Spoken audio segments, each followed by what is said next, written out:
L-Assoċjazzjoni Medika Maltija ordnat li t-tobba jieqfu jitrasferixxu lil pazjenti lejn sptarijiet privati fl-isfond ta' tilwima industrijali minħabba dik li sejħet kriżi ta' sodot fl-isptar Mater Dei.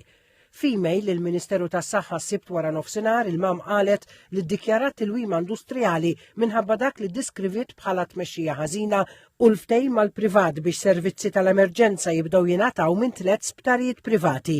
Fit-tilwima industrijali l-mam ordnat lill membri tagħha biex ma jibatux pazjenti fl-isptarijiet privati iżda fl-isptar Mater Dei biss.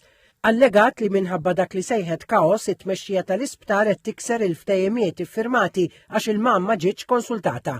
F'istqarrija aktar tard mal-ġurnata l-President tal-mam Martin Balzan ikkundanna dak li sejjaħ attakki personali mill-Ministru tas-Saħħa fuq membri tal-Kunsill tal-mam li qalet jagħmlu xogħolhom. Il-menta li fl-aħħar 12-il xahar il-Ministru tas-Saħħa ltaqa' darba biss mal-mam. Hawnhekk il-mam irreferi tas-servizzi tal-IVF li bdew jiġu offruti mill-privat u qalet li ma ħadiċ azzjoni industrijali jew legali minkejja li skonta l-Ministeru tas-Saħħa monorax l-obbligi tiegħu. Allegat li s-servizz tal-IVF qed jiswa lill-Gvern bejn 5 jew 10 darbiet aktar minn dak li jiswa f'kull sptar privat fl-Ewropa skont irċevuti li qalet ġew ipprovduti mill-Ministeru tas-Saħħa stess. Il-mam appellat li t-tobba membri tagħha biex jimxu mal-proċeduri stabiliti u qalet li mhux se taċċetta li t-tobba jinżammu responsabbli għal bidliet fil-proċedura li skont il-mam ma ġewx maħsuba sew.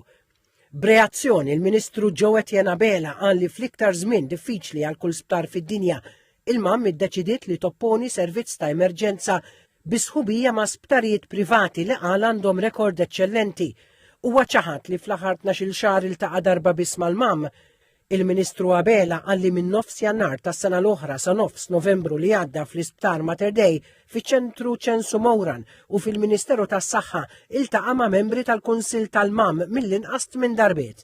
F'dawn il-laqat, spjega l-Ministru Abela, ġew diskussi diversi suġġetti fosthom il-qagħda fid-Dipartiment tal-Emerġenza u l-outsourcing ta' servizzi tal-emerġenza li skont il-Ministru Abela ġew diskussi mal-mam għall-ewwel darba fl-aħħar ta' frar li għadda. Skont il-Ministeru tas-Saħħa d-direttivi tal-mam jiksru l-proċedura miftema għax fost oħrajn argumenta li huma mingħajr bżonn u bla bażi klinika. Fakkar li sejħa l-proposti għal servizzi fil-privat kienet fid-dominju pubbliku u l-impjegati tal-Isptar Mater Dei ġew ukoll marfa b'dawn il-pjani. Il-Ministru Abela għalli trasferiment tal-pazjenti jeħtieġ il-konsens tal-ispeċjalista u tal-pazjenti stess. Irrimarka li dawn it-trasferimenti se jgħinu biex jittaffa l-ħin ta' stennija u jiġu protetti sodot li jippermettu li l-isptar ikompli bil-funzjonijiet normali tiegħu mingħajr inkonvenjent tal-pazjenti.